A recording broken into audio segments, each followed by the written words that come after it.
Well, hello everyone. Happy Friday. I realize that I do this little segment on my Instagram quite often where I'm in the car right now, and this is my thinking spot. So, I'm sure you guys probably do this as well, but for years, I'll park here and kind of just decompress, survey the little garden here, and kind of watch the seasons change, maybe notice something from this perspective that I haven't noticed. And also it serves as a perfect opportunity to to just procrastinate a little bit before I go in the house to pick up the clothes or do the dishes or whatever. So my little spot to plop and think. So right here, I have, you'll notice, a suspiciously missing empty flower pot there. I moved a boxwood spiral that I had there for a few years. It's very healthy and very nice looking, and I have it at the patio. That one, on the other hand, is very sad. I kept them in these containers for, I think it's the third year, and really, I probably should have potted them up. It looks okay when you look at it from this perspective, but it is crispy and most probably dead. Like, there's no green when you scrape the bark. I know people love to say that, but it is quite crispy. So it's going to probably go out with the debris this week. You can see I also have a bag of, that is some canna foliage. So when I moved in here, this is actually a good perspective. Please don't mind the dirty windshield and my giant finger because I'm zoomed in. So this is our side of our house here. I'm in the driveway, and our home is this pebble dash stucco.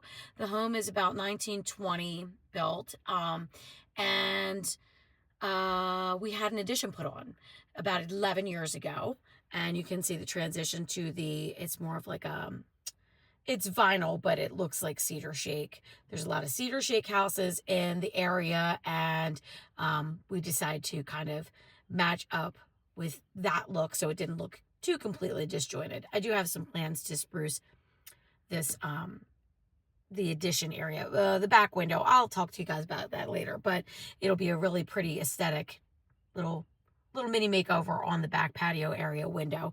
But this is the side driveway. I have a rose, that's the generous gardener, and I've got a very large pineapple there that probably deserves to be on a taller pillar. It's on no pillar right now. So any size pillar would be better than no pillar, because you can't really see it and it's just kind of sitting there kind of squatty.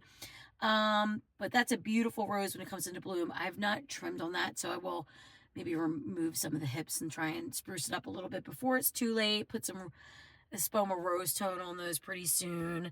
But this is kind of, like, that's my central air. I tried to block it last year a little bit with that lattice work there, but things are coming along really beautifully from what they were.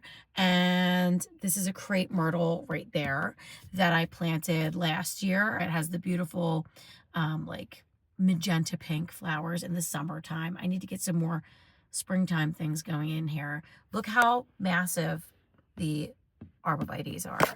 When I planted those, gosh, 5 years ago, 6 years ago maybe, they were below the fence line. The fence is 6 feet tall, just to show you how quickly things grow. It's amazing. So I'm kind of bummed about that boxwood, but it is what it is. And I have been kind of watering it and looking after it a bit over the past month to see if I see any signs of improvement or greening up or anything, and it's pretty much toast. But this is my thinking spot where I evaluate, and I have a let me think, Claire Austin rose growing on the arbor here. But let's walk in and look at some stuff. I won't show you the seedlings today. It's status quo with those. Everything is pretty much the same. Just looking good. I haven't had any disasters or problems or anything like that, so that's good.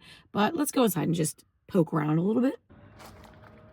Okay, I did just give the boxwoods a trim a little earlier than I normally would, but we're looking pretty good as far as frost is concerned. I'm not too worried about it. Boxwoods are very hardy, and with me in the garden, I know there's the hope to do things at specific times, but for right now it's cool out. So it's pretty good. It's not freezing. I'm feeling really great about the hedge, you guys. It's looking so good. So my plan is to keep this a low hedge. They're all finally touching and looking so good. But then the one on the end there, let me walk in so I can get closer. The one on the end there, I'll have be larger, maybe a sphere, maybe a cone, I don't know, but I think it would look nice to have the ones on the ends there taller to kind of like demarc the end of that section.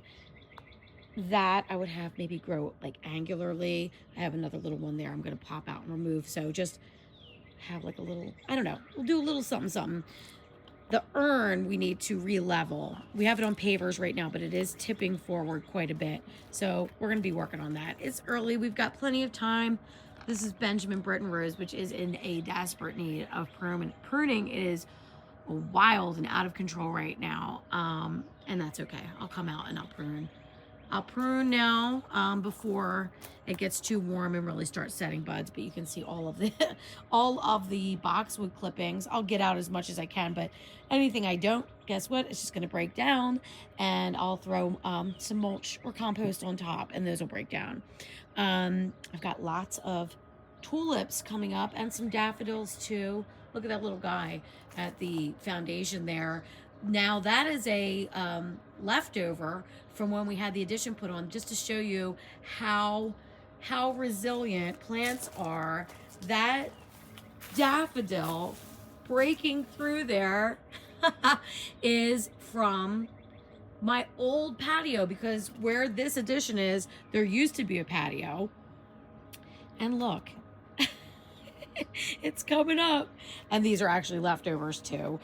These are Bobo hydrangeas. There are sticks right now, Bobos and wee whites, and they all do wonderfully in this area. I have great opportunity to do some things in here. I need to add, I have an order in for some Espoma organic garden soil. So just traditional like garden soil to help amend this kind of rocky, gravelly, sandy, messy area and plant some more. I do have some roses in here, but it's too empty for like spring. I need to get something else in here.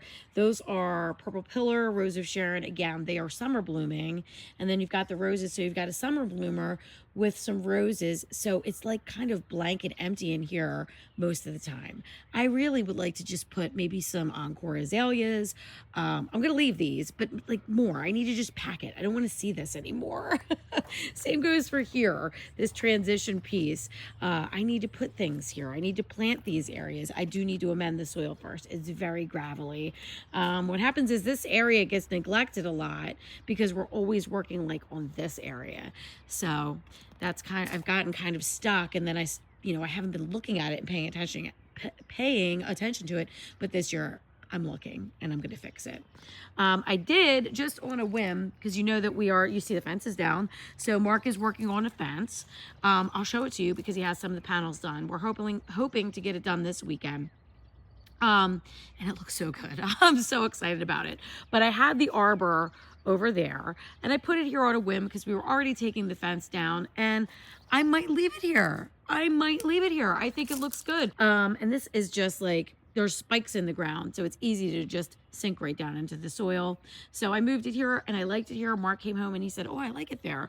So it might stay here and not have any arbor at the vegetable garden, because we'll be having the picket fence, which I really miss seeing, and I can't wait to put the new fence there. We'll be having the picket fence, but then we also have the obelisk, and I have some other like climbing vine trainers and things. So there's a lot of stuff there. I can always move it back, it's not hard to do. But let me show you the fence. We have it just on the side of the shed here. He was painting it the other day. So look, isn't it pretty? I wanted wood so badly because everything is vinyl in this garden as far as the arbors and the fence and everything. So some just real wood, a real wood fence with real wood pickets. And yes, the maintenance that'll come along with it, but it shouldn't be bad.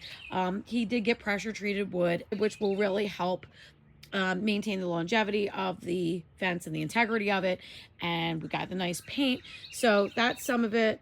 Yeah, I'm very, very excited. And then, of course, I showed you last week. Here's the doors. I'll really get to enjoy them for the full season this season, which is really, really exciting. Those are just the posts from the old fence, because they have a plastic vinyl sleeve that goes on top of those, which makes for really easy installation. So if you are looking for something that's super easy, that was a zippity fence, and I do recommend it. It is nice, but kind of gathering some of my cloches and supplies and things that I've had. I do have a really nice little rose here. This is Rise Up Lilac Days, and you can see I started training it along the top of the fence, so it's going that way, and should be able to just kind of plop it and train it right onto the new fence there. And I had some people that were maybe now that the fence is down, it'll be easier to explain, that we're confused about kind of the, I guess, the positioning of the fence. So there will be an opening here, just as there was, and then we're just going to have, instead of the panels ending here, it's going to come down to here and then just return to the corner. We'll have a fence post here next to the greenhouse, and then we'll have a fence post next to the shed, and it returned that little tiny little jig jog there. But here's my raised beds. I got strawberries in here. I have asparagus in here. I've had asparagus in here for years, and I'm going to pull it out and move it somewhere else, because the ferny asparagus fern gets so huge, as you guys might know if you grow it, that it really makes it just this big swath that kind of takes up everything else. Maybe I'll leave it. I say I'm going to move it. Maybe I'll leave it, because I do enjoy the asparagus, and I know if I dig it up, I'm going to be setting it back, and it's not going to be able to perform as well. It's like at a good spot right now, and if I dig it up and transplant it, it'll be set back a bit. But I've got strawberries in here, and I see a little bit of green, so that's very exciting. And then back here, these are the poet's, is it the poet's wife? Oh my gosh, I always forget the name of these, and they're my favorite daffodils. Hold on, I'm gonna figure it out. Okay, I just looked it up. It's just, they're referencing it as the poet's daffodil. But yeah, the poet's daffodil, they are one of my favorites. So I have little clumps of those all over. This is limelight hydrangea, which I did just prune back recently. And then this is, moving on, Colette climbing rose. Now let me tell you, one of my many faux pas, and we all have those, but so I had 2 Colette climbing roses, one on each side of an arbor. And a few years back, I couldn't figure out where to put them because the arbor was moved. Well, I put 2 of them on this obelisk. That is so too much for a structure of this size. I think it's over 7 feet tall, but nonetheless, 2 roses on this is 1 rose too many. So I kept thinking, well, you know, I don't want to dig it up and have it die, because it's healthy and it's blooming really well. I don't really know where to put it. So what I did a couple weeks back is I just very gingerly pulled it off, because it was starting to like intertwine itself into the obelisk, and I'm going to train it along here, because that would be beautiful to have a rose growing along the greenhouse roof there. So I figured that I fixed that problem, so I'm starting to train it that way. But greenhouse is very messy right now. I have to get in there and really clean stuff up, but the anticipation and excitement is bubbling all over. I'm so excited. So this is my olive tree, which started out, I'm very proud of this, it started out as just like a bush. It was like an olive bush, and I've had this about 5 years, and over the years I picked a single leader. You can see all the branches I've cut. I picked a leader, the strongest branch, to make into this lovely sort of It's sparse right now, but it'll fill in a lollipop kind of topiary. I really love it. Speaking of topiary, I just trimmed, I can see a little sprig there, I need to go. But I just trimmed my boxwood ball topiary, which is just one of my prized favorite boxwoods in the garden here. I got that, believe it or not, at Lowe's, probably 2019, I think. And I wish I got more. I never see them there. It was big and beautiful, and I've been loving it ever since. So, all right, what else do we have? Look, we've got lovely daffodils coming up in here. We've got the allium coming up. Just all the signs of spring. Spring is almost here. I do want to get up and deadhead some of the spent blooms on the crepe myrtle. I did this one the other day. Never want to take it back. I personally don't want to take it back. You know, some people do the crepe myrtle. That's not my jam. But just kind of trim off anything that might look dead or funky or any of the little clusters there. So the window here is what I was talking about. So when we had this addition put on, we had a very unpleasant situation with our contractor. He actually broke contract. He was about to retire and just disbanded his company. He moved away. He broke our contract. He wouldn't take our calls. He blocked our calls. We had all kinds of problems with even like stone falling from the chimney. There's a part in our family room where the floor is buckling. Yeah, we probably could have sued him or taken him to court or something, but I just had a baby and we just didn't have the money or the energy or the wherewithal to go after some lousy crook of a contractor. Ugh, what a horrible experience. Anyway, all's well that ends well. We're little by little making things better in the way we wanted them to be. So starting with this, the bay window here, I really, I had ideas of what I wanted this to look like. And when he first put this in, you can see the strips, the vinyl molding coming down the piece, down the separating. I didn't want it to look separated to begin with. I wanted this to look like just one large matching unified window unit. You trim it out and you make it look like it's all kind of one cohesive thing. Well, these tan strips, he made them like this light cream. If I have a photo, I could even show you. It's like, why would you choose to do that? So we were like really not happy about that. But also, he put no trim around the windows. It was just like, these are vinyl windows, but it was just like, see where this trim around the top is? He just put them in with no trim.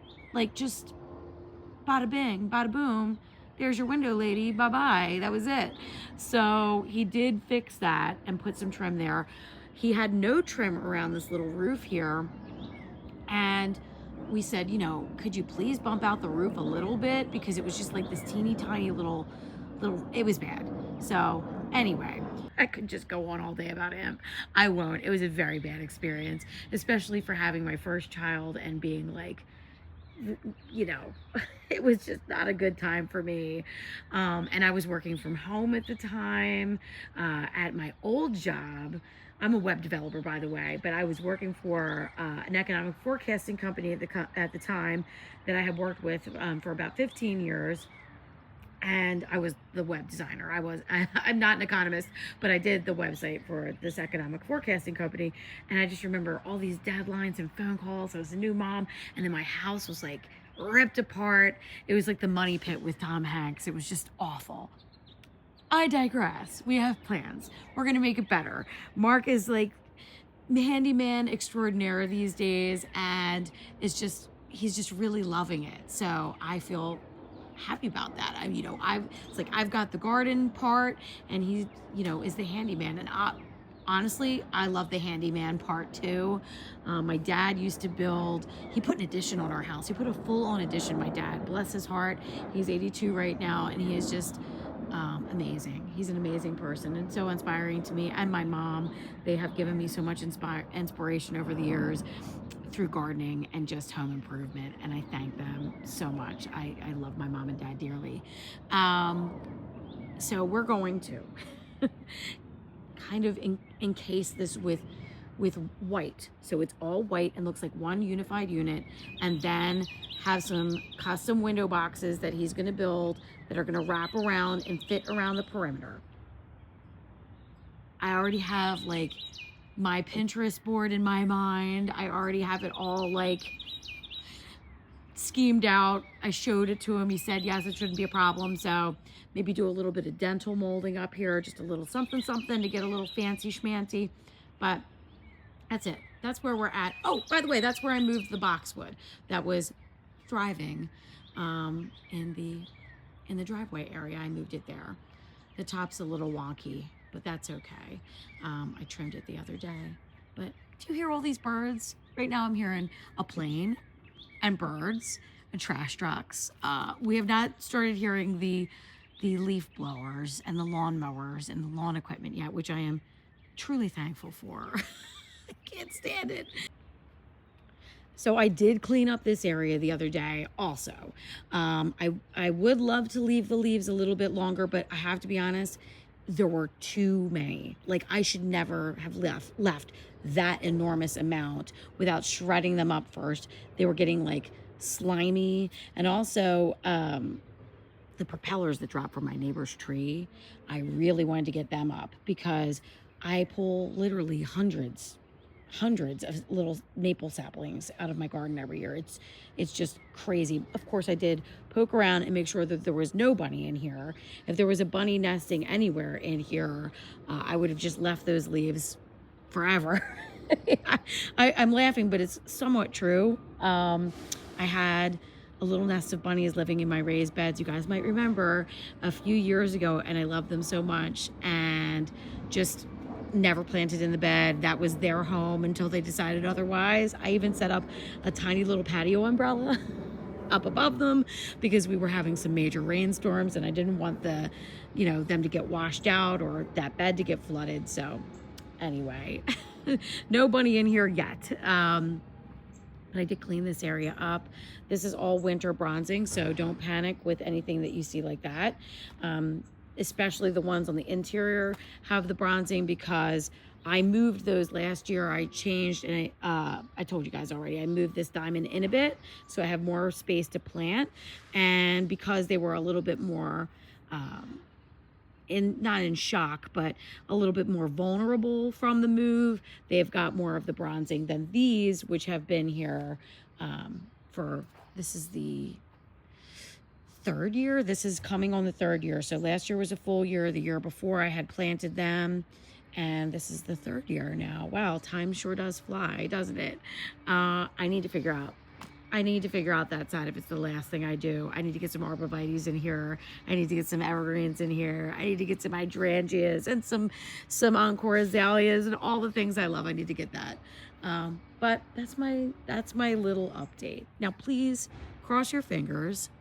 Hope for no rain this weekend, even though the gray is saying rain is on the way. I think we're going to have some rain on Sunday, but really hope to get this fence in this weekend or as much as possible because I've got things starting to grow and I don't want to be stomping in here with a post hole digger, or my power planter. I'll use my power planter auger to help dig down for the posts. Okay. That's my update.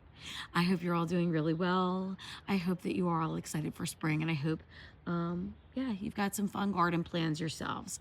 All right, let me know what you're doing in your garden. Drop a comment down below. I'd love to hear it, or share some photos on Instagram too. Message me. All right, I will talk to you all soon. Bye-bye.